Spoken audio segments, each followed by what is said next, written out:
3월 14일 월요일입니다. 삶의 현장에서 우리가 함께 읽을 오늘 하루 말씀은 마가복음 15장 1절에서 15절입니다.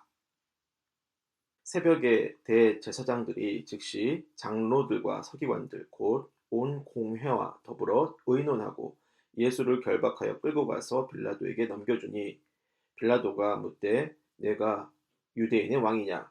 예수께서 대답하여 이르시되 내 말이 옳도다 하시매 대제사장들이 여러 가지로 고발하는지라 빌라도가 또 물어 이르되 아무 대답도 없느냐 그들이 얼마나 많은 것으로 너를 고발하는가 보라 하되 예수께서 다시 아무 말씀으로도 대답하지 아니하시니 빌라도가 놀랍게 여기더라.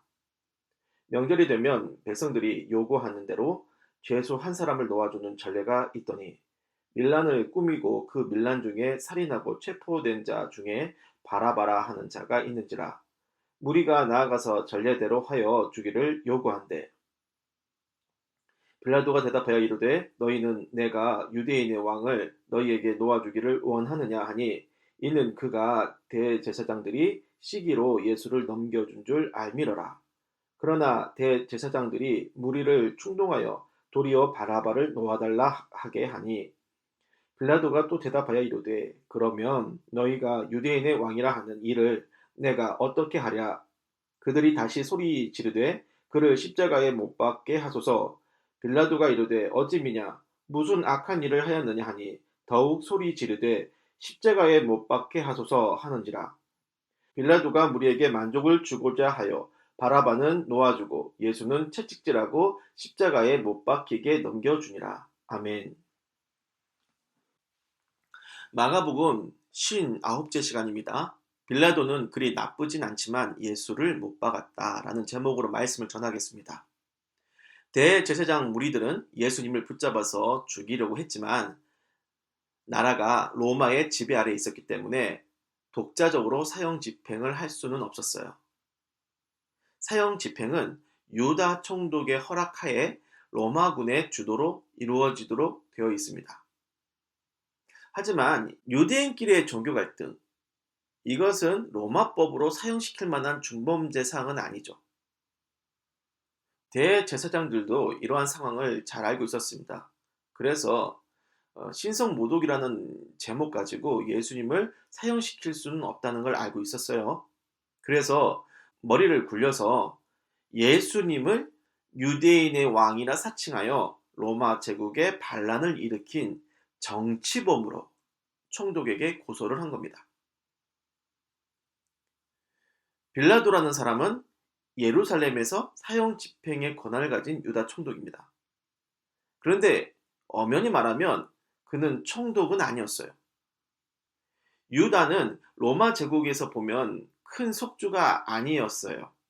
그보다 큰 속주가 있었죠. 시리아 속주가 있었습니다. 그래서 총독이라는 직함은 시리아 총독이 더 어울리고요.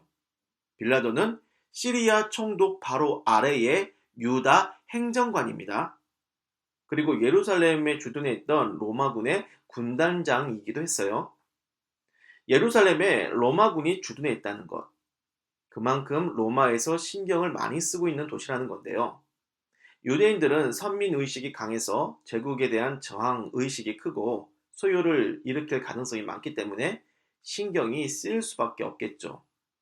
그래서 빌라도로서는 예루살렘에 소동이 일어나면 자신의 정치적인 위치가 흔들릴 수도 있는 겁니다.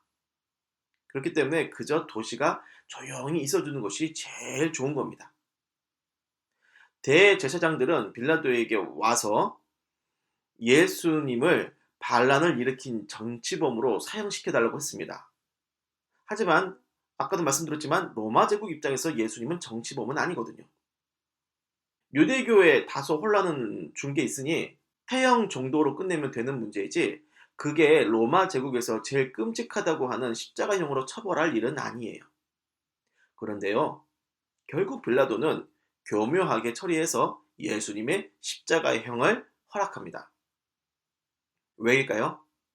예수님을 십자가형으로 집행해달라는 대제사장들의 요구를 들어주지 않으면 이 사람들이 도시 내에서 사람들을 선동해가지고 큰 소동을 일으킬지도 모르겠다. 그러면 로마 제국 내에서 자신의 자리가 위태로워지겠구나 생각을 했기 때문입니다. 참으로 아이러니한 일입니다. 예수님을 죽이려고 달려든 이들은 대제사장들인데 정작 예수님을 죽이는데 가장 결정적인 인물은 예수님을 별로 죽이고 싶지 않았던 빌라도였어요. 빌라도란 인물이 오늘날 우리 주변에 있다면 그는 어떤 모습으로 살고 있을까 생각을 해봅니다. 아마 그는 무신론자로 살았을 것 같아요. 종교적인 신념을 가지고 행복을 추구하는 유신론자가 아니고 자신의 안위를 위해 열심히 노력하는 현실적인 무신론자이겠죠. 그렇다고 기독교에 적개심을 가진 반기독교인은 아니에요. 평소에는 기독교인들에게 호의를 가지기도 하지만 자신에게 피해가 된다면 얼마든지 기독교를 멀리할 수 있는 빌라도 같은 사람이겠죠. 사실 그 정도의 사람이라고 한다면 인간적으로 그리 나쁘게 보이진 않아요.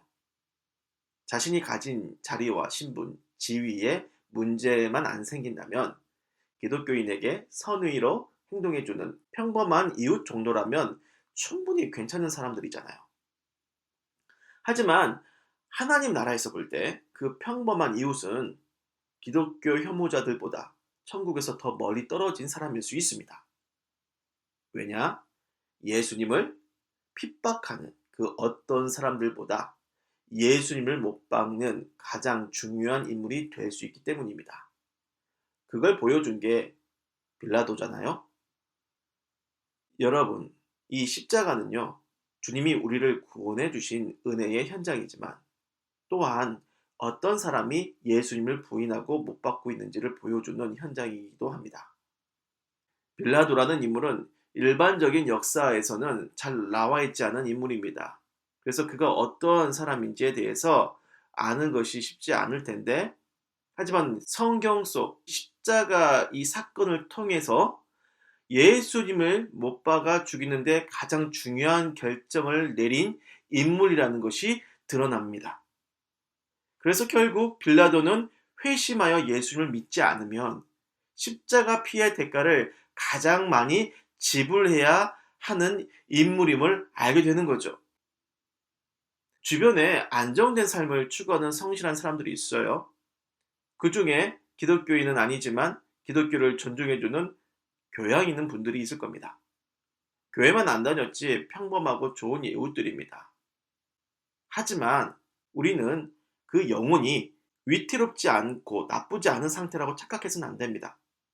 십자가의 말씀으로 보면은 어쩌면 이들은 기독교를 싫어하는 사람들보다 천국에서 더 멀리 떨어진 빌라도 같은 상태일 수도 있는 거예요.